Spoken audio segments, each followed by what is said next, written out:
বলা হয় আজকে রাতে আগামী 1 বছরের ভাগ্য লেখা হয়।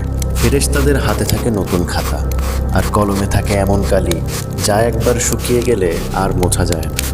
আমরা সারা জীবন আমাদের আমলনামায় হিংসা, গীবত আর অন্যের হক মারার গল্প লিখেছি। আজ রাতে আমরা হাত তুলব, বলবো, হে মালিক, আমাদের সেই কালো দাগগুলো মুছে দাও। কিন্তু সমস্যা হলো, আমাদের নিজেদের হৃদয়ের দোয়াতটাই যে ঘৃণায় পূর্ণ। আমরা পাশের বাড়ির মানুষটিকে ক্ষমা করতে পারিনি, অথচ আসমানের মালিকের কাছে ক্ষমা চাচ্ছি। যে হৃদয় অন্য মানুষের প্রতি কঠোরে পূর্ণ, সেখানে আল্লাহর রহমতের আলো ঢুকবে কোন পথে? আজকের ভাগ্য রজনীতে খাতা খোলার আগে নিজের বুকের ভেতরটা একবার দেখুন।